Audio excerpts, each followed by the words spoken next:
बिस्मिल्लाहिर्रहमानिर्रहीम अस्सलाम वालेकुम रहमतुल्लाह। मुल्क के अंदर जो इतना बड़ा पावर ब्रेकडाउन हुआ है, देखें ये अभी इस वक्त सिर्फ आगाज़ हुआ है।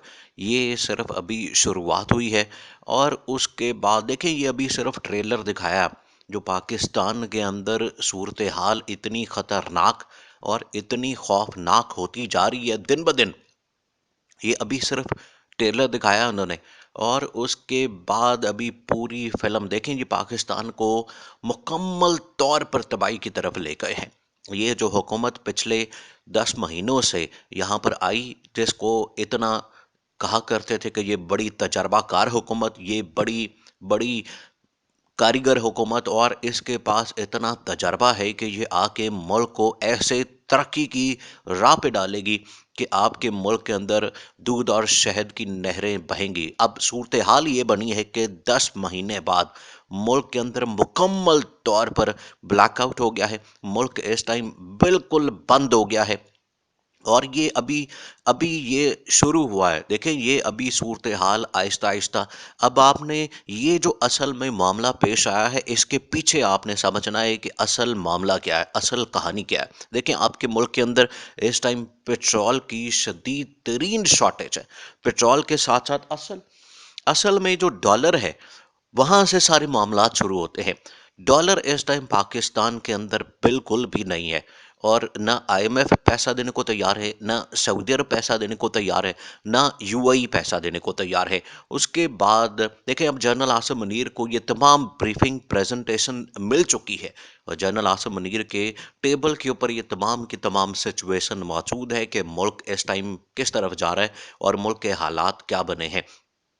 ना आपको सऊदी अरब पैसा देने को तैयार है, ना यूएई पैसा देने को तैयार है और ना ही चीन भी इवन के पैसा नहीं आपको दे रहा और ना ही आईएमएफ आपको पैसा दे रहा है। डॉलर आपके मुल्क के अंदर है नहीं। डॉलर का इतना ज़्यादा शॉर्टेज है। एक तो डॉलर नहीं, दूसरा जिसके पास है उसने स्टॉक कर लिया है क्योंकि उसको पता है कि आगे डॉलर की कीमत आसमान पे जानी है। उसकी वजह से डॉलर ना होने की वजह से ना आप पेट्रोल खरीद रहे हैं, ना आप डीजल खरीद पा रहे हैं और जितने इस टाइम पावर प्लांट्स हैं सारे के सारे वो किसके ऊपर चलते हैं? वो बिजली के ऊपर, वो पेट्रोल के ऊपर, डीजल के ऊपर, एलएनजी के ऊपर, इन तमाम चीज़ों के ऊपर चलते हैं। जब ये आपके पास होगा नहीं सर्दियों के अंदर, आप ये अंदाज़ा करें, सर्दियों के अंदर जब मुल्क के अंदर डिमांड 50% 60% कम हो जाती है, डिमांड ना होने के बराबर होती है। सिर्फ आपकी लाइट चलती है, वो भी शाम के वक्त में। सारा दिन तो आपकी ना बिजली इस्तेमाल होती है, ना एसी इस्तेमाल होता है, ना कोई और चीज़। तो मुल्क के अंदर इतनी ख़तरनाक सूरत हाल कि आपकी मुल्क की देखें अभी ये जो एक दिन का हुआ है ब्रेकडाउन बिजली का, उससे 100 से 200 अरब का नुकसान हो गया पाकिस्तान को। एक तो ऑलरेडी पाकिस्तान के अंदर इतना पैसा नहीं, इतने डॉलर्स नहीं, दूसरा ये इस किस्म के जो ब्रेकडाउन है उसको करके। और ये अभी चंद दिन पहले, एक हफ्ता पहले ख्वाजा आसिफ जो कि डिफेंस मिनिस्टर है पाकिस्तान का और इससे पहले वाटर एंड पावर का मिनिस्टर रह चुका है, उसने बता दिया था लाइव शो में ये बता दिया था कि एक हफ्ते के अंदर अंदर ये मुल्क के अंदर इतना बड़ा ब्लैकआउट होने वाला है। और वही हुआ। ख्वाजा आसिफ को अंदाजा था इस बात का कि मुल्क के अंदर कितनी बड़ी शॉर्टेज हो गई है पेट्रोल की भी। और आगे ये अभी सिर्फ ट्रेलर था। ये अभी आहिस्ता आहिस्ता आपको यूज टू कर रहे हैं बिजली की लोड शेडिंग के लिए। अभी पूरा दिन गई है, ये महीने के अंदर दो दो तीन तीन मरतबा होगी और ये पाकिस्तान को यूज टू कर रहे हैं, अवाम को यूज टू कर रहे हैं कि वो इस तरह का यूज टू हो जाए। और उसके बाद इन्होंने पूरा का पूरा मुल्क ब्लैकआउट। अब आईएमएफ के साथ डील देखिए, जनरल आसिम मुनीर इस टाइम बहुत ज़्यादा परेशान है। उनके ऊपर सबसे बड़ी जिम्मेदारी है क्योंकि जनरल आसिम मुनीर इस बात को जानते हैं। जनरल आसिम मुनीर के नॉलेज में ये बात है कि मैं ही वो शख्स हूँ जो इस मुल्क को क्राइसिस से निकाल सकता हूँ। लेकिन आगे उनकी टीम का हाल देखें आप। आगे जो उनकी टीम है वो असल में सारा कुछ मैनेज कर रही है और मुल्क के अंदर तबाही के असल में ज़िम्मेदार वो लोग हैं जो ये मैनेज कर रहे हैं। जो पंजाब के अंदर निगरान सेटअप आया है, केपी के अंदर निगरान सेटअप और फेडरल के अंदर, वहाँ पर जिस तरीके से अब इस्तीफे कबूल किए जा रहे हैं, वहाँ पर जिस तरीके से एक एक दिन इस्तीफों की लाइनें लगी होती हैं। और उन्होंने क्या किया है कि पार्लियामेंट को ही बंद कर दिया है ताकि पीटीआई वाले इस तरफ आए ना और इन्होंने दफ्तर के अंदर बैठ के इस्तीफे मंजूर करना शुरू कर दिए। तो मुल्क के अंदर बहरान, एक तो सियासी बहरान इतना ज़्यादा शदीद हो गया है, दूसरा जो मईशत आपकी बिल्कुल तबाह हो गई है, उसके असरात अब इस शक्ल में आना शुरू हुए कि मुल्क के अंदर बिजली बिल्कुल ख़त्म हो गई है, गैस बिल्कुल ख़त्म हो गई है और अगले 10 से 15 दिनों का अब पूरे मुल्क के अंदर स्टॉक मौजूद है। अब आप डॉलर्स आपके पास है नहीं, इसलिए आप सारी की सारी इंपोर्ट होती है आपके अंदर पाकिस्तान में। जितनी चीज़ें हैं सिर्फ 10% है जो यहाँ पर प्रोडक्शन होती है, बाकी 90% जो पाकिस्तान के अंदर चीज़ें इस्तेमाल होती हैं सारी इंपोर्ट होती हैं और उसके लिए डॉलर देना पड़ता है। डॉलर मुल्क के अंदर है नहीं।